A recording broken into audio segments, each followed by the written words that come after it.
Hello everyone, welcome to the second session of biology. In previous session, we have discussed about the reproduction in organisms and reproduction in plants. Today, we will start with the reproduction in human being. So, this is our third lesson, reproduction in human beings. Before discussing about the process, you should know few terms also. First of all the human beings are unisexual and dioecious. Unisexual or dioecious means sexes are separate, means male and females are different, and they also show sexual dimorphism. As the name suggests, di means two, morphology means appearance. Both of sexes we can distinguish between male and female from the morphology, external features only. So that is the sexual dimorphism. Now there are certain basic phases of physiology of reproduction. These phases will start with gametogenesis. Gameto is related with gametes and genesis means to produce. It is a process in which gametes are produced, and you know there are two types of gametes present in human being. The male produces sperms, the process is known as spermatogenesis. Female produces egg or ovum, the process is known as oogenesis. Means gametogenesis is further divided into spermatogenesis and oogenesis. Second step is insemination or ejaculation, means transfer of these gametes from the male. Sperms are transferred into the vagina of the female. The process is known as insemination. Third is syngamy. After the transfer of the gamete, second process is the fusion of gametes, known as syngamy or fertilization. Both of the gamete, the nuclei of both of the gamete fuse together. The process is known as amphimixis, and a single cell is formed. That cell is known as zygote. It is a single cell structure that is formed by the fusion of male and female gamete. After that, this zygote start dividing by mitotic division. Simple mitotic division takes place and it divided into many cells having ball-like structure known as morula stage, and then these cells arrange themselves in the form of layer, and that is known as blastula stage. At this stage, implantation takes place. Implantation is the process in which this blastocyst, this structure, is attached itself to the wall of the uterus, with the wall of the uterus, and this process is called implantation. How does it attached? The process, it is having a process known as placentation. What is placenta? It is a tissue, intimate mechanical and physiological connection between the developing embryo, that is called fetus, and the maternal tissue. Through this placenta, all the exchange of material, respiration, excretion, nutrition, everything is taking place with the help of this placenta only. It is a connection between mother and the fetus. After that, the development start inside the uterus, and the development of the zygote till the mature one is called gestation period. And first this blastocyst or the blastula will change into gastrula. Gastrula is a stage of embryo of fetus in which it forms three germinal layers. You have studied about triploblastic animals because they are having three layers: ectoderm, mesoderm and endoderm. Three germinal layers, and these three germinal layers are responsible for the formation of different organs and organ system. So this phase of changing of the blastocyst into gastrula is known as gastrulation, and it is followed by organogenesis, means formation of organ. It is known as morphogenesis and differentiation. All the cells differentiated and form different organ and organ system. In this way, a fully mature individual is developed. And the entire period of the development of the embryo into the fully formed baby is known as gestation period. And it is about 280 days in female. In the female uterus, the baby develops inside the uterus. And after that, when it is fully mature, fully formed, it expels out from the mother's uterus, and this process of expelling of fully formed baby from the mother's uterus is called parturition. So these are the different steps of that are common. These are the phases of physiology of reproduction in humans. Now you know about the reproductive organs. There are different organ and organ system, that is known as reproductive system. It is present in male as well as in female. Before discussing them individually, you should know reproductive system is made up of organs, naturally different organs. They are divided into two categories, primary sex organs and secondary or accessory sex organs.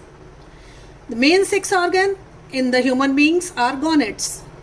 In male, these are the testes, and in female, these are ovaries. The function of these gonad is to produce gamete and sex hormones. So these are the primary sex organs, main sex organs. Other organs that are present in the reproductive system are helping in the process of reproduction, and they are known as secondary or accessory sex organ. They are further divided into two categories: accessory glands, the secretory glands, and reproductive ducts. In the male, the reproductive ducts are epididymis, vas deferens, penis.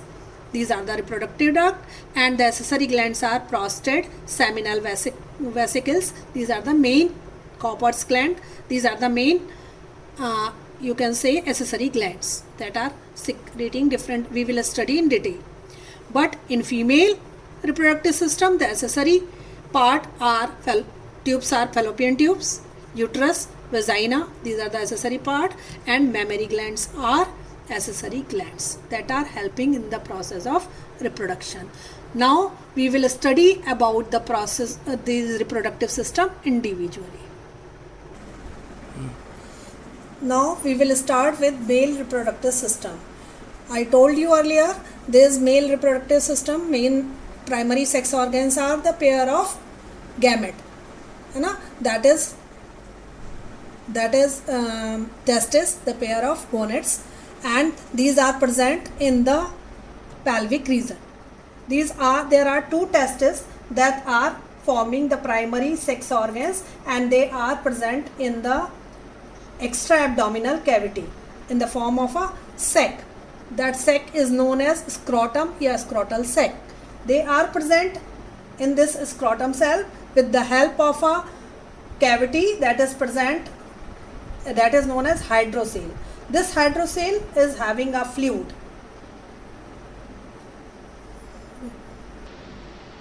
This cavity is having a fluid known as hydrocele. Inside this,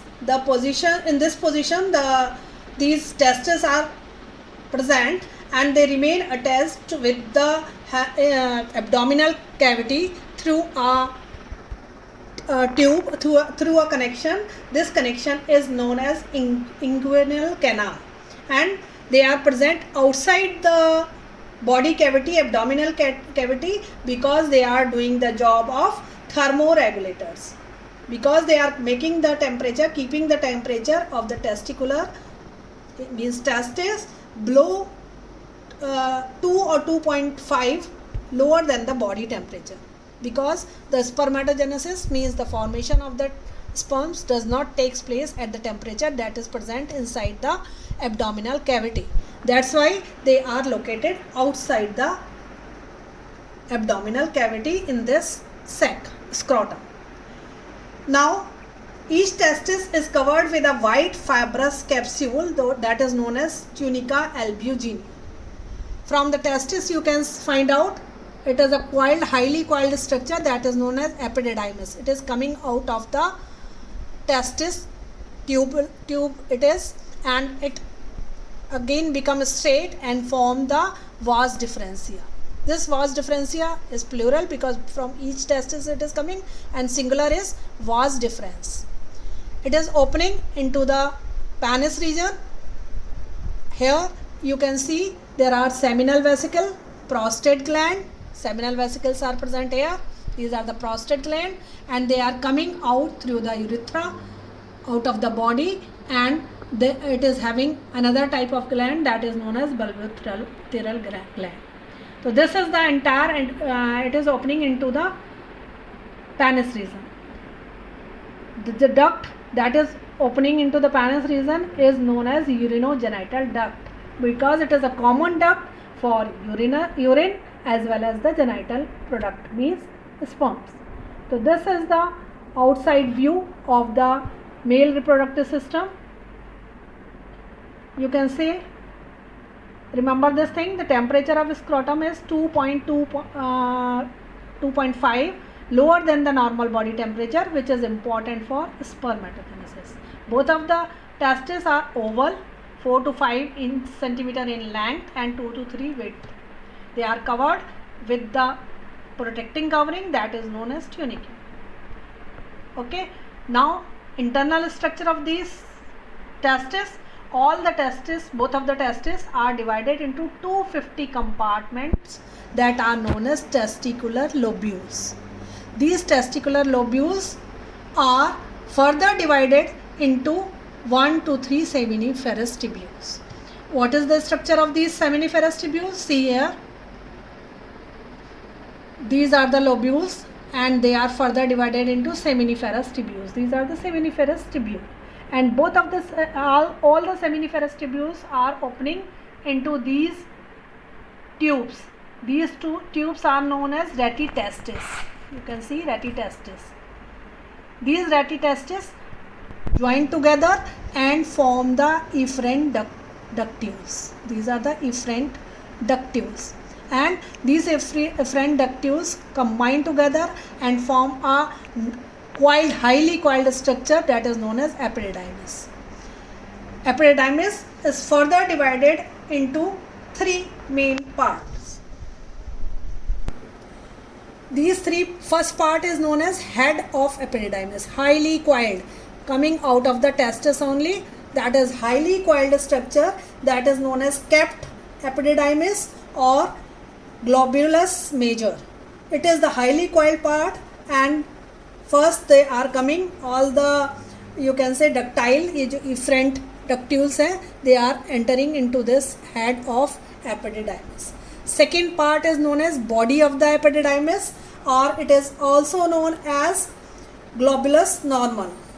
Globus normal it is known as, and it is the lateral side of the testis. It is present at the lateral side of the testis and stores the sperm temporarily. Last portion of the epididymis is straight. You can see this is the straight lower part, high, not much coiled, and that is known as tail of epididymis or cauda epididymis or globus minor, because it is a smaller part. So the entire epididymis is divided into 3 parts, through which the sperms are coming out from the testis.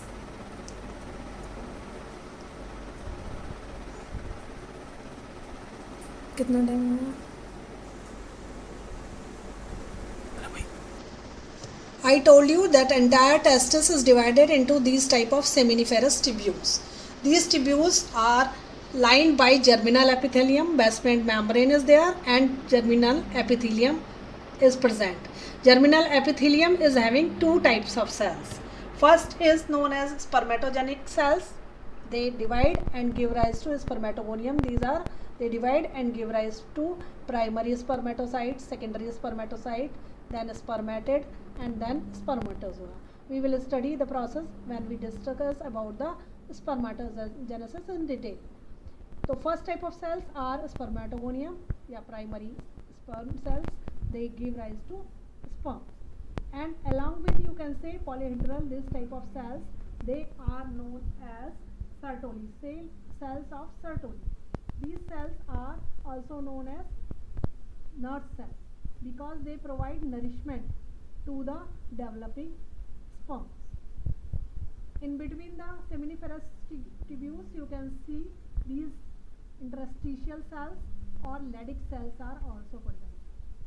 These cells secrete androgens, means sex hormones, that main androgen is testosterone, that controls the development of secondary sexual characters and spermatogenesis in male.